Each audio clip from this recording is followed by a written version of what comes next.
Do you want to use the microphone here? Yeah, well, okay. Is it necessary? Okay. All right. One where you're wrong and one where you understate your position. I believe that the empire does not benefit the empire building economically. That the Romans left England because it was too expensive and England became poor, Africa and the European colonies. The other is the opportunity cost of military bases might be very great. It's on average, a base closes, employment goes up. You make a correction of how many of the employees on the base were military dependents, it will be more so. And although we handle Tejan poorly, I'll bet we will find, we may well find that employment has gone up in Tejan. So look at opportunity cost. You know the expression, even though you don't think in those terms. No, I think you're absolutely right.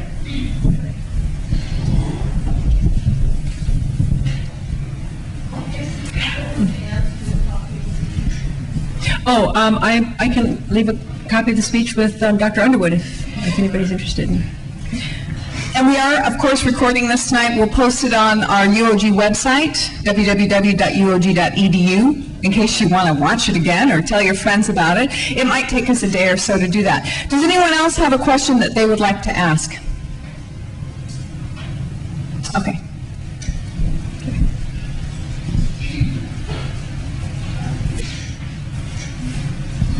I think it takes me longer to walk than it does to ask the actual question. Guam does not have the kind of data that needs to be generated in order to have meaningful participation in the EIS. We have an EIS draft that's coming down the pipeline at this point in time. How have the other communities been able to handle this problem?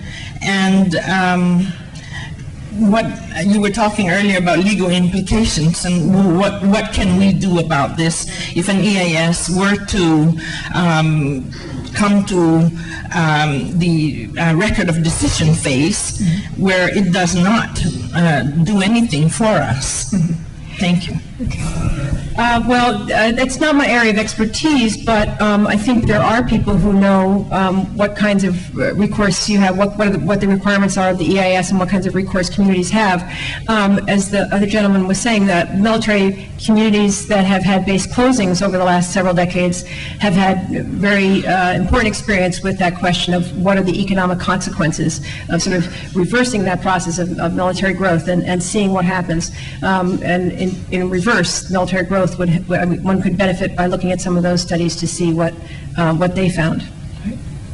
But the more general question of research, I think, is incredibly important. The University of Guam is a premier research institution in Asia Pacific, and it really has the resources in social science and economics and other fields to be able to say, you know what, you can't just make claims. You need to do the studies. You need to have evidence. You need to do very careful, controlled, systematic studies of each of these kinds of issues that you claim you understand. And I think this is true, again, in many other base communities, that wild claims get made by chambers of commerce or by base personnel. Sometimes, again, very interested claims that don't hold up under scrutiny. They're not research-based.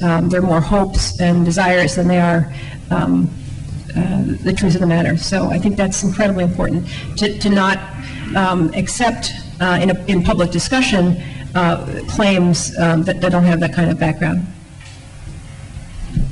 Okay, do we have another?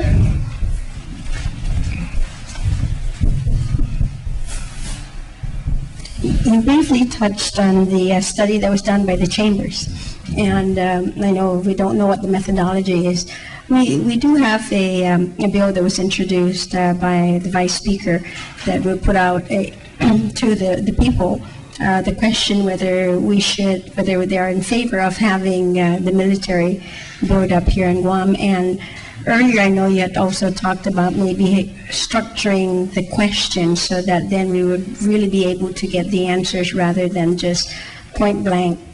Do you think there should be a military buildup, yes or no? What are some of the questions maybe that you can kind of help us even prior to the public hearing, so that we may substitute, the bill then and craft the question better? Yeah, I happened to bring that slide that I showed this morning just in case somebody wanted to talk about that as well. So let me just... what Dr. Wonpat is talking about is the concept of framing, which sociologists and anthropologists use to talk about how societies have cultural ideas that and orientations and values that they use to orient to the world and to ask certain questions and not others, to see some things and see other things, not see other things. Right? So that framing of the question about military bases and military base growth are culturally specific, and we can say narrow. They're not the only possible questions to ask. And asking the wrong questions means you'll get the wrong answer. Right? So what I've noticed so far on Guam is that this is one of the important questions that's been framed. Should Guam Water Authority reduce dependency on Navy water by building new wells and so on?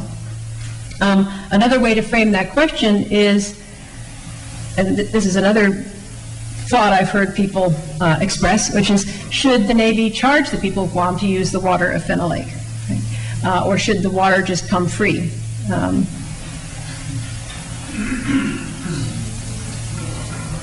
Another way to frame that question would be, should an upper limit be placed on the number of people who can live on Guam based on when water supplies would be unsustainably exploited?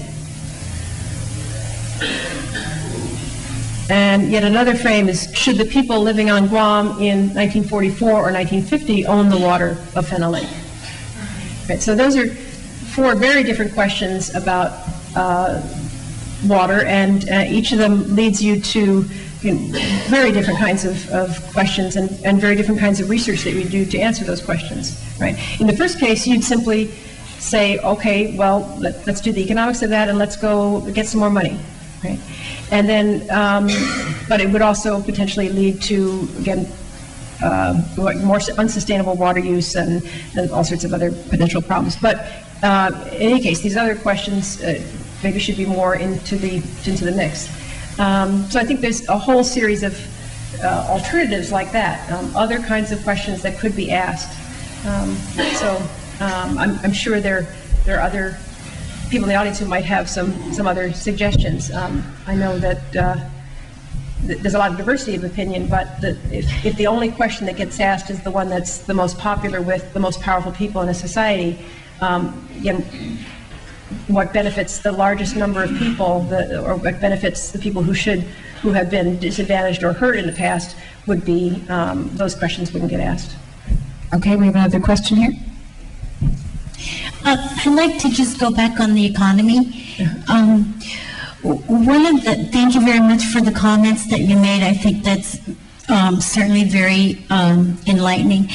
But I wanted to ask you, do you have any information about how military buildup or militarization impacts on tourism?